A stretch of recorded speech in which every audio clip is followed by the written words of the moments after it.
Assalamualaikum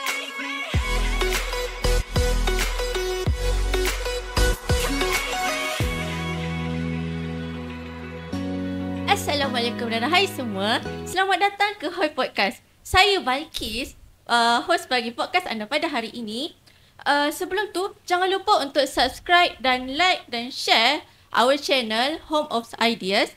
Dan jangan lupa untuk follow dan like our social media Home of Ideas untuk ikuti perkembangan kami. Jadi, pada tajuk hari ini ialah Leadership of Personality.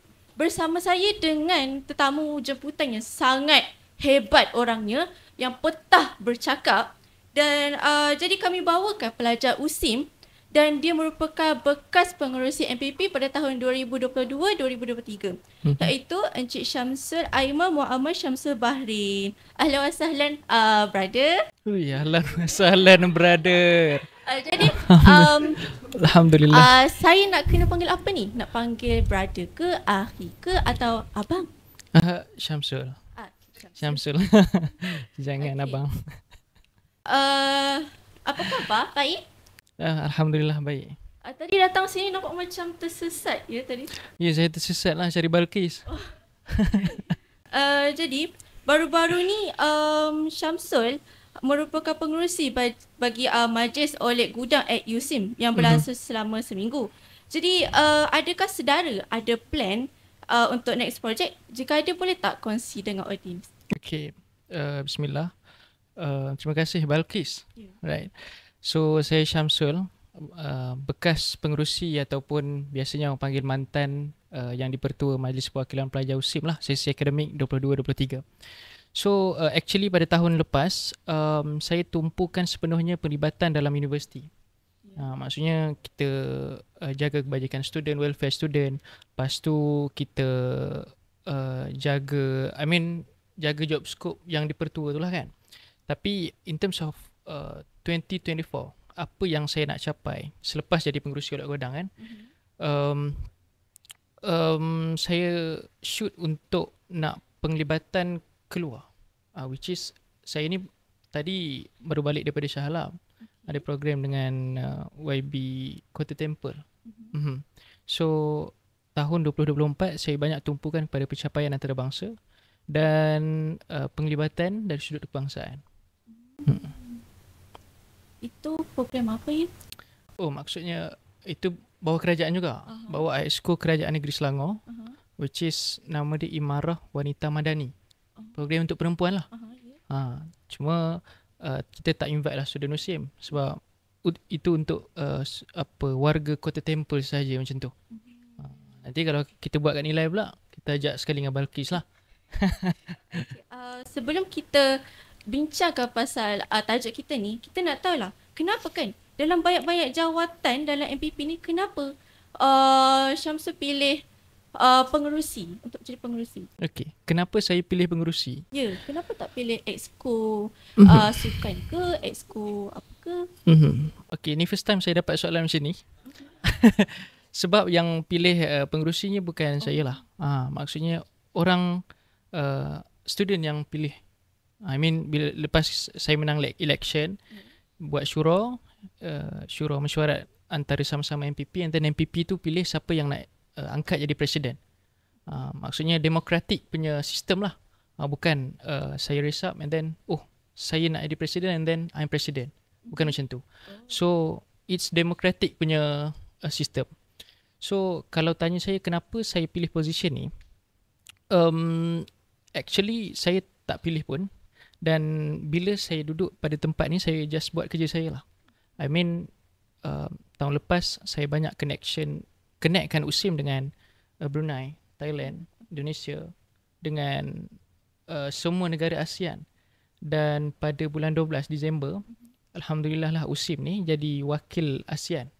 So USIM hantar saya untuk wakil ASEAN dalam conference Ittihadut Talabah Lughatul Arabiyah, Persatuan Mahasiswa Bahasa Arab Satu ASEAN. So time tu ada menteri juga, Menteri Republik Indonesia datang, Menteri Ekonomi Kreatif apa semua kan. Setiap hari tu mesti ada wakil menteri agama, ada wakil menteri ekonomi kreatif, dan by the end of the day saya angkat ikrar sebagai wakil ASEAN. Dan itu saya ingat ke jadi wakil Malaysia saya pada masa tu, tengok-tengok jadi wakil ASEAN. Macam tu. Peringkat antarabangsa. Peringkat antarabangsa. Seram kan kes? Saya takut. So tahun ni bila dah angkat declare ikrar tu, so tahun ni fokus on Persatuan Mahasiswa Bahasa Arab Satu ASEAN lah. Macam tu. Wah, menarik lah cerita dia. Jadi kan kenapa Syamsul pilih apa sebab Syamsul untuk join MPP? Dia sebab faktor kawan ke, sebab atau macam memang sendiri nak masuk? Ada benda yang aku nak buat. Okay. So in terms of kenapa saya pilih MPP, connection lah. Connection. So by the end of saya habis MPP, saya banyak networking dengan semua orang. Tapi at the first place, saya pun tak nak ada MPP. Cerita dia Balkis. Saya tak nak ada MPP sebab sentimen yang biasa student letak adalah MPP ni tak buat kerja pun, sekadar letak nama sahaja, kan? MPP ni sekian. Tapi disebabkan push daripada dekan masa tu, Dr. Zainul Rizal, TD Hepa Fakulti FEBU, Dr. Hamadullah. So Dr. Hamad push, Dr. Zainul Rizal push, cakap mula-mula Dr. Hamad nak letak saya di fakulti, maksudnya exco lah, peringkat exco. Macam tu. Tapi last day penamaan jalur tu, Dr. Hamad cakap, oh you go for umum lah. Umum ni which is majlis tertinggi MPP lah. So kalau saya menang, saya auto jadi majlis tertinggi. Masa tu belum jadi presiden. Okay. Faham kan? Okay. So bila menang syura tadi tu, barulah tentukan jadi presiden. So kalau tanya kenapa saya pilih MPP, saya tak pilih. Cuma apa yang saya buat once saya dapat MPP, saya gunakan sebaik mungkin untuk dapat connection. So daripada situ, tapi bukanlah MPP ni satu-satunya jalan untuk nak dapat connection, tak. Even kalau saya tak jadi MPP, ada satu soalan pada podcast lain orang pernah tanya dekat saya. So kalau Syamsul ni bukan MPP, Syamsul ni jadi apa hari ni? Kan? Tanya macam tu. So apa yang saya jawab, Syamsul jadi writer, penulis. Sebab saya asal kos Bahasa Arab Kesusasteraan Islam. Okay, so SEM ni pun tugas saya adalah menulis cerpen, cerita pendek. Dan nanti Dr. Hamad Timbalan Dekan tu pesan untuk saya terbitkan lah cerpen tu. So itulah maksudnya dari sudut MPP ke tak MPP ke, bagi saya it's not kepentingan yang besar, tapi depends on diri masing-masing. Okay. Tapi kalau tanya saya kenapa saya pilih MPP, saya tak pilih. Tapi kalau saya dapat, even bila saya dapat MPP, saya gunakan sebaik mungkin untuk nak dapat connection, di samping jaga welfare student lah, macam tu. Jadi social networking ni penting lah sebenarnya. Penting.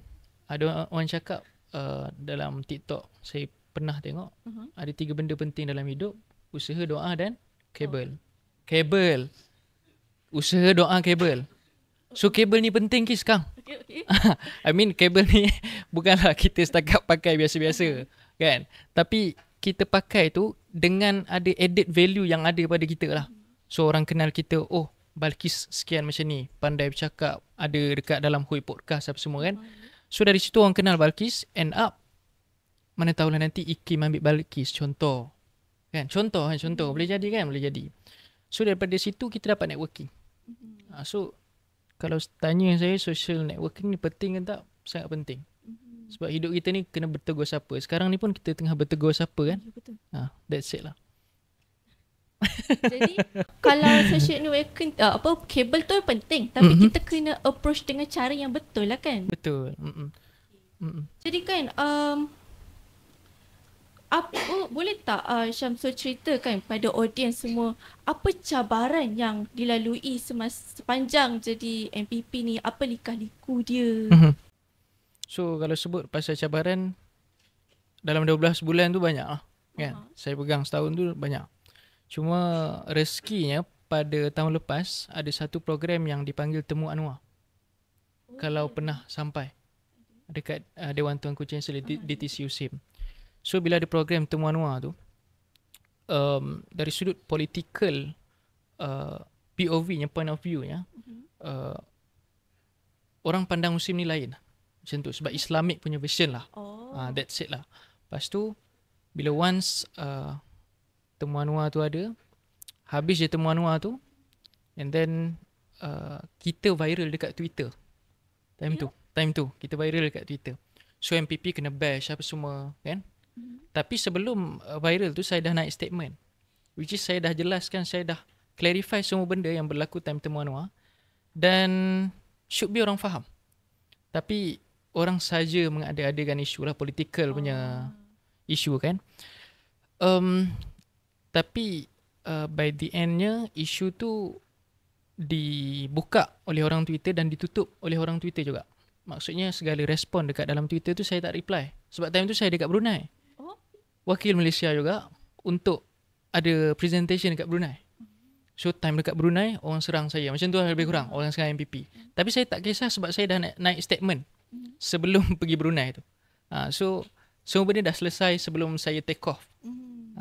That's it. Jadi orang dalam Twitter pun cakap, Bib, Presiden tu dah clarify betul-betul lah dalam statement. So tolong baca elok-elok. Macam tu.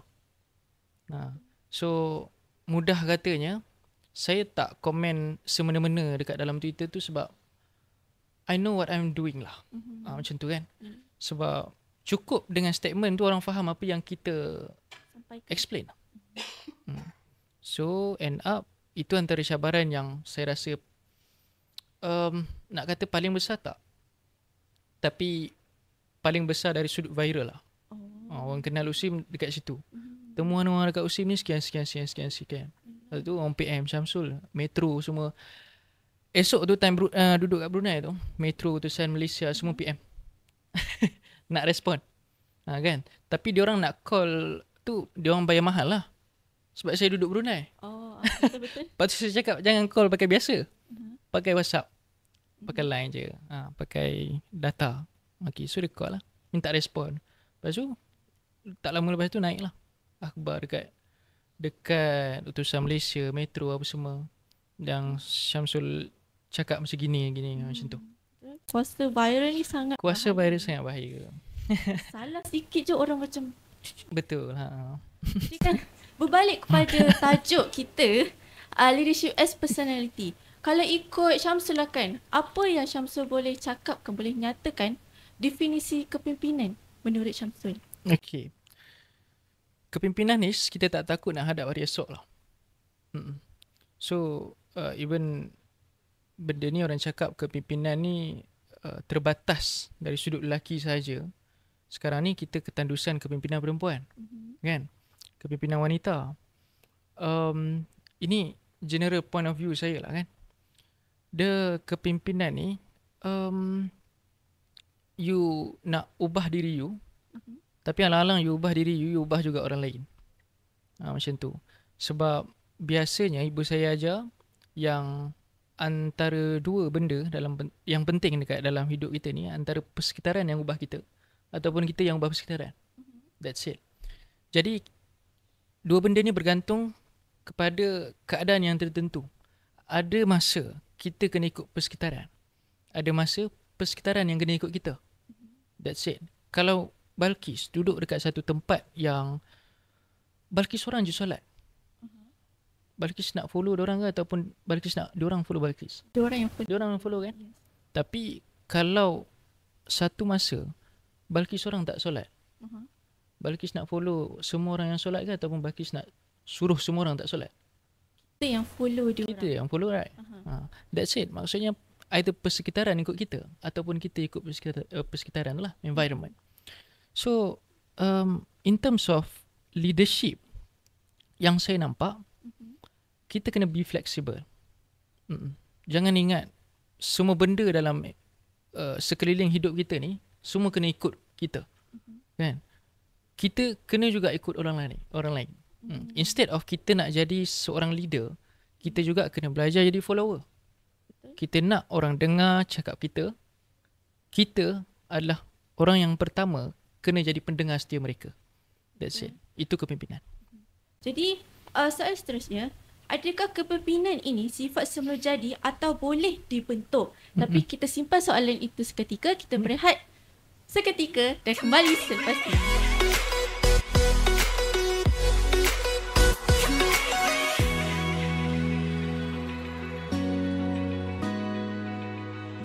Terima kasih kerana setia menonton. Baiklah, kita akan teruskan dengan segmen kedua. Berbalik kepada soalan kita pada segmen pertama tadi, betul ke kepimpinan ni merupakan sifat semula jadi ataupun sifat ni boleh dibentuk? Sebab kan ada setengah orang kita boleh nampak karakteristik dia, leadership dia naturally. Macam kita macam boleh nampak, oh dia ni boleh jadi ketua ni. Dia memang born to be leader. Okay. Ataupun macam dia sebenarnya macam dia tak ada leadership, tapi macam bila kita bentuk dia, oh dia boleh jadi ketua. Jadi apa pandangan Syamsul? Okay. For me individually, leadership ni satu ilmu, kan? So benda ni boleh diajar. Sama macam mathematics lah. Kita tahu 1 tambah 1 tu daripada dalam perut ke ataupun Balqis daripada sekolah tadika. Sekolah lah kan. So that's it lah. Kepimpinan pun sama. Saya daripada kecil memang ayah ajar untuk makan secara protokol. Untuk makan sahaja. Untuk makan sahaja. Maksudnya makan pakai sudu macam mana rupa dia. Macam tu. So nak berjalan pun macam mana. Kalau nak entertain orang pun macam mana. Apa yang kita kena buat. Masuk rumah orang, apa yang kita kena jaga. Benda tu. So kalau saya salah je, memang balik tu ayah ambil sudu dan ayah ketuk dekat sini. Itu denda lah, antara denda. Macam tu. So kita budak-budak kita banyak intention untuk nak try benda baru tau. Faham tak? Maksudnya kita nak explore semua benda. Kan nampak itik nak peluk, nampak ayam nak tangkap, betul tak? Betul. Kan? Sebab kita bermain dengan imajinasi yang banyak, kan? Tapi imajinasi saya terikat dengan apa yang ayah saya izinkan. Macam tu. Apa yang ayah saya izinkan, benda tu lah saya boleh buat. Macam tu. Macam saya nak tangkap ayam tadi, kalau ayah saya tak bagi, saya tak go for it lah. Tapi kalau ayah saya bagi, memang saya akan bagi, kejar ayam tu sampai dapat. Macam tu cerita dia. Betul-betul kejar. Lepas tu tunjuk ke ayah. Lepas tu kalau ayah cakap okay, so lepas lah. That's it. So kepimpinan kena diajar ataupun boleh diasuh, tapi takes time. Tak boleh lah setahun, babe Syamsul kenapa aku tak reti lagi lah macam ni. Sepatutnya bila dah tahu tak reti, and then kita tanyalah, kan? Tak tahu bertanya, tak bertanya sesat jalan. Betul. Kan? So benda ni boleh dipolish. Macam Balqis sendiri pun, Balqis lahir-lahir tak berada di atas kerusi hijau. Kan? So Balqis tadi pun nervous kan masa awal-awal start kan. Tapi dah start tak nervous kan. Kurang lah sikit kan. So itu proses lah.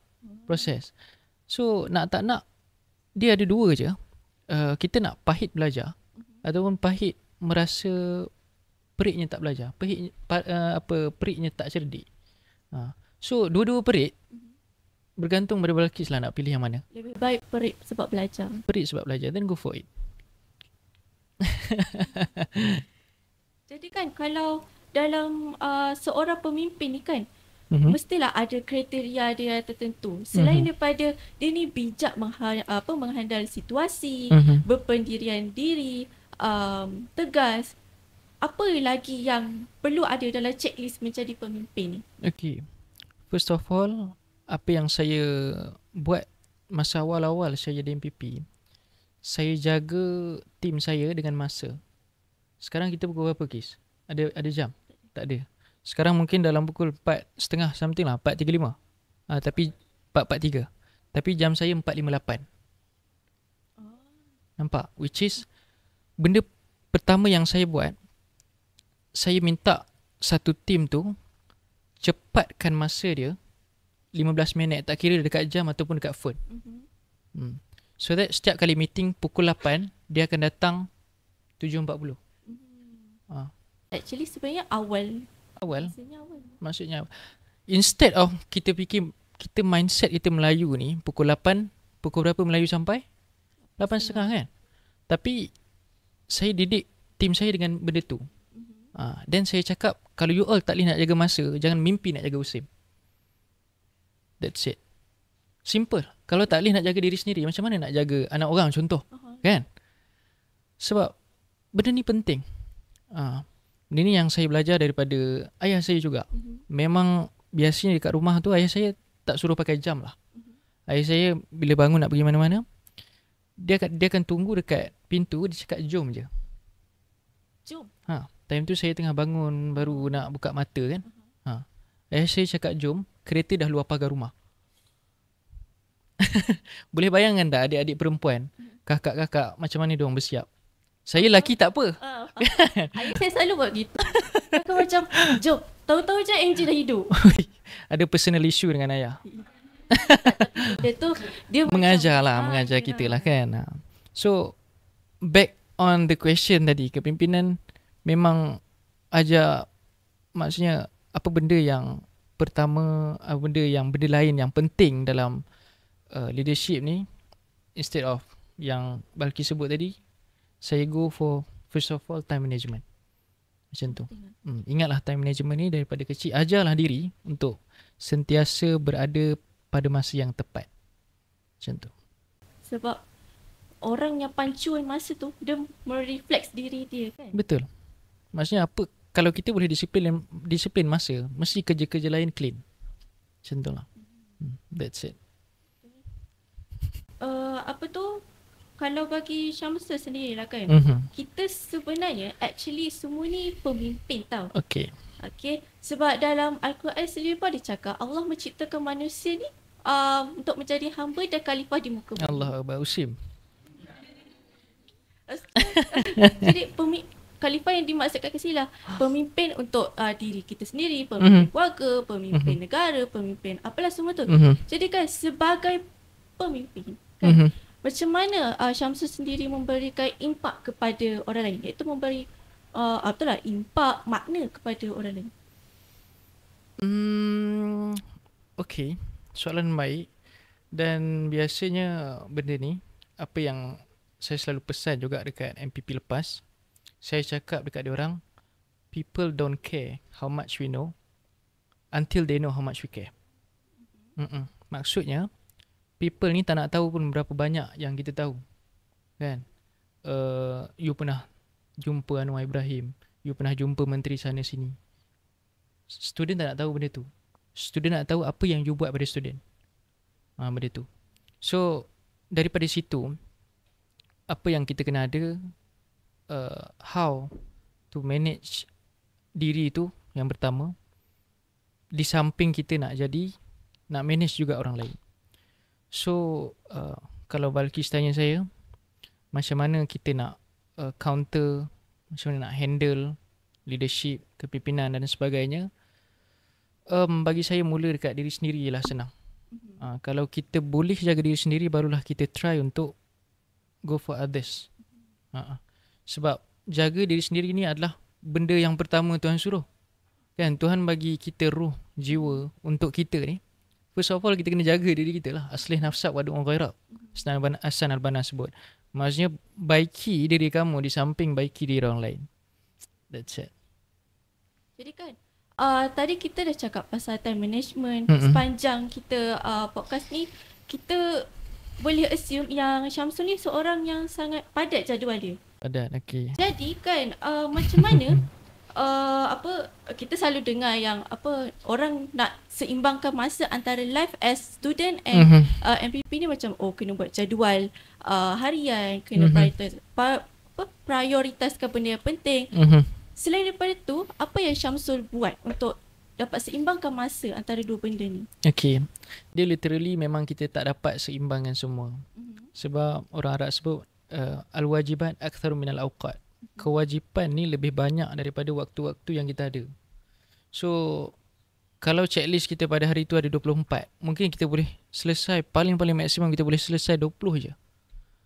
Sebab memang orang Arab cakap macam tu. Kewajipan ni lagi banyak daripada masa-masa yang kita ada. Kita ada 24 jam je. Kita tak boleh nak request untuk esok boleh ke nak 50 jam sebab assignment banyak, esok nak kena settle down sebab lusa dah due date, kan? Tak boleh. So 24 jam hari ni itulah yang kita dapat, esok juga itulah yang kita dapat semalam, kan? So kalau tanya saya macam mana saya balance ke semua jadual saya, instead of time management tadi, first of all, kalau kita tak jaga time management, buatlah jadual sebesar mana pun memang parap lah, kan? Selain tu, saya selalu minta doa mak ayah. Even nak imbang semua benda ni, saya tak mampu tau. Unless setiap kali saya drive pergi mana-mana, saya minta mak untuk keberkatan waktu. That's it lah. Sebab 24 jam yang kita ada ni, dia belum tentu kita guna sepenuhnya. So dengan doa orang lain, kita pun belum tentu boleh guna sepenuhnya juga, kan? Sebab doa orang lain ni, yelah, mungkin kita pandang it's just of doa, kan? Doa. Tapi bagi saya, dengan minta doa, especially ibu ayah, benda tu banyak membantu saya lah. Sepanjang jadual saya padat dan semua, kan? Saya buat jadual, time management jaga. Tapi at one point saya still rasa macam kenapa rasa tak balance juga ni, kan? Ada benda yang miss ni. Rupa-rupanya bukan masa kita, jadual kita tak seimbang, rupanya kita lupa family. So mula pada tu saya try untuk reach family saya. Even orang cakap saya tak boleh reach semua sebab tak sempat masa. Tapi kalau tak boleh buat semua, jangan tinggal semua, kan? So saya call yang pentingnya mak ayah, untuk nak balance, kan? Even orang cakap, babe, tak ada kaitan pun, Sul. Engkau nak balance kan jadual, and then apa yang kau buat, doa, minta doa. Tapi bagi saya spirituality tu penting dalam kita nak pimpin semua orang. Macam tu lah. Sebab semua orang ada 24 jam, sama je satu hari, kan? Betul, Balkis. Tapi apa yang membezakan tu adalah keberkatan dalam masa tu. Keberkatan dalam masa, betul, Balkis. Jadi kan, seterusnya, apa sumber aspirasi sedara dikala jatuh, dikala tengah frust apa semua, kan? Apa yang Syamsul buat bila macam tengah di fasa yang bawah lah gitu. Macam yelah, rasa exhausted dengan benda sekolah, benda study ni lah, benda itulah, ini rasa macam tapi apa yang Syamsul pegang, Syamsul pegang yang membuatkan aku kena ni. Okay. So secara ringkasnya, kita kena kuat untuk orang lain, Balkis. Ya. Maksudnya saya sebagai presiden, saya kena jaga 23 orang lah, kan? So kalau saya pun pewai, tim saya ni biasa luah dekat saya, kan? Syamsul, aku ada masalah lah, sekian. Lepas tu takkanlah saya nak cakap, babe, aku pun ada masalah, so kau tak boleh cerita masalah kau lah, babe, sebab aku tengah ada masalah. Takkanlah nak buat benda-benda macam tu. So kalau tanya saya macam mana saya manage stress, apa yang saya buat program luar USIM. Sekarang ni jadual padat, tak dapat nak pergi healing, kan? Nak pergi Port Dickson pun tak dapat. Nak pergi seorang pun tak dapat. So buat program dekat Port Dickson. So team pun dapat jaga, team MPP pun dapat jaga, healing pun dapat. Faham? Kita dapat, faham? Balkis faham tak? Okay. Faham kan? Maksudnya apa yang saya buat, kalau saya tak boleh nak healing seorang-seorang, saya bawa semua orang pergi healing. Macam tu lah lebih kurang. Untuk yang lepas lah. Tapi kalau macam sekarang masa dah banyak sikit lah, kan? Even jadual padat juga sikit. Apa yang saya buat, saya suka membaca. Dengar podcast pun saya suka. TED Talk dan sebagainya. So saya banyak baca buku Arab. So daripada buku Arab tu saya banyak belajar something lah. I mean dalam pembelajaran degree saya ni, saya banyak belajar syair tau. So penyair-penyair pun ada cara diorang bangun. Maksudnya dekat, ada cara juga diorang jatuh, ada masa diorang jatuh, kan? Ada syair tu sebut saim tu takalifal hayah. Dia cakap dia dah rasa bebanan hidup ni sangat-sangat lama. Waman ya'ish thamanina haulan la abalaka yas'am. Maka kalau engkau hidup 80 tahun ni, kan, samanina haulan la abalaka yas'am, kau dah tak tahu nak buat apa dah. Kan? Sebab hidup ni terlalu bosan, kata dia. Kan? Macam tu. Tapi still mati ni Tuhan tetap. So Balqis mati umur berapa pun Balqis tak tahu. Yang penting orang cakap live your life to the fullest. Selagi ada masa untuk kita nak tengok dunia ni, so tengok pada sisi yang baik lah. Macam tu. So saya stres tu ada, tapi saya selalu berpegang dengan ayat, engkau stres dengan satu benda, engkau ada 100 lagi benda yang boleh gembirakan kau. So jangan tengok apa yang kau hilang, tapi tengok apa yang kau ada. That's it. Jangan fokus yang satu benda negatif. Betul. So saya admit yang tahun lepas pun ada beberapa rakan-rakan yang rapat lepas tu hilang, kan, sebab kita jadual padat. But then bila dah habis MPP ni, treat diorang balik, kan. Dia bukan nak hilang sangat, tapi jauh lah, kan, jauh. Tapi dah habis MPP, rapat balik, kan, ajak bagi Wonderland apa semua. Even habis duit sikit lah, kan. Tapi orang cakap duit tak ada makna, kan. Tapi value, friend punya value tu yang penting lah. Mahal. Jadi kan, soalan terakhir lah sebelum kita tutup podcast kita ni. Apa pesanan yang Syamsul boleh titipkan untuk anak-anak muda lah, especially kan, yang dia macam dia tak berani, dia tak yakin dengan diri dia untuk menonjolkan diri dia. Lagi-lagi bab kepimpinan ni. Okay. So kita kena bergerak pelan-pelan. Jangan tiba-tiba, babe, macam mana esok aku nak jadi macam Balqis macam tu, contoh lah, ada orang tanya Balqis, kan. Dia macam kecil-kecil dulu saya banyak naik pentas secara berkumpulan tau. Maksudnya saya masuk nasyid, kan, nasyid sebagainya. Saya masuk pentas secara berkumpulan. Sampai satu tahap saya naik pentas secara berkumpulan tu, saya dah tak rasa nervous, kan. Rasa macam okay, perform je lah, kan, nyanyi je lah Sul. Dan bila masuk USIM, saya challenge diri saya untuk nak naik pentas seorang diri. Engkau jadilah apa pun Sul, aku nak engkau naik pentas by your own self. Challenge diri sendiri. Challenge diri sendiri. So apa yang saya buat, habis je COVID tu, bulan 6 orang tengah online, bulan 6 2022. Orang tengah lagi sibuk atas katil lah apa semua, kan, dengan kelas apa semua.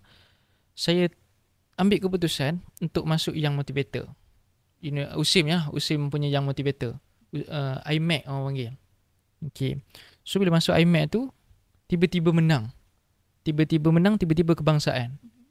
Tiba-tiba kebangsaan, jadi finalis lah dekat sana, sangkut tak menang. Tapi first experience lah. Benda tu saya rasa macam, saya setiap kali pertandingan, saya tak mengharap untuk menang tau. Tapi saya harap saya turun pentas dalam keadaan I do better than yesterday lah. Macam tu. So saya turun pentas dalam keadaan saya puas hati. Even saya tak menang pun, saya macam, saya lagi baik daripada Syamsul yang sebelum ni. Macam tu. So saya tak berharap untuk nak menang langsung. Macam tu. So kalau menang, Alhamdulillah, kan, dapat duit, kan. So time tu dapat 1,500. Lebih baik mencuba. Lebih baik mencuba. Daripada tak mencuba, susah lah, kan. So pesanan saya, kita ni umur 20 hingga 25 adalah golden age, masa emas untuk kita cari apa yang kita ada dalam diri kita, untuk kita explore. Even you are introvert, extrovert, ambivert sekalipun, kita ada benda yang kita sedang simpan sekarang, yang kita tak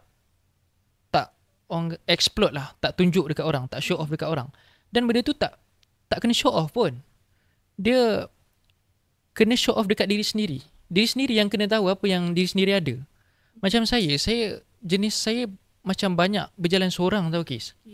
Maksudnya saya pergi Aeon seorang. Jenis budak-budak introvert. Faham. Jenis macam tu. Tapi Macam Tuhan nak bawa saya ke arah MPP, jumpa orang sana sini. Saya macam, why me? Kan? Saya keep asking why me. And then saya baca, saya scroll TikTok kan, ada jumpa soalan why me, and then reply-nya adalah why not you? Kan? Maksudnya kalau kita selalu bertanya, wahai Tuhan, kenapa engkau pilih aku untuk buat semua benda ni? Kenapa aku yang kena hadap? Kita kena anggap yang Tuhan reply question kita balik dengan cara, kenapa bukan engkau? Kenapa kena orang lain aku nak uji? Kenapa tak engkau je aku yang uji? Faham tak? Faham. So daripada baru dapat baru dapat, ya Allah. Okay.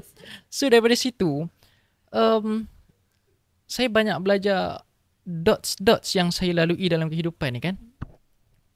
Even ada orang cakap black dots lah sebelum ni kan. Titik-titik hitam yang kita jatuh dan sebagainya. Tapi titik hitam tu lah, dengan kalau saya bagi Balqis satu paper, saya letak satu titik hitam, Balqis nampak satu titik hitam ke ataupun warna putih dekat paper tu? Warna hitam dulu kan? Itulah manusia. Once satu benda yang jadi, dia akan pointkan satu benda tu saja, instead of dia nampak the white colour selain daripada hitam tu tadi.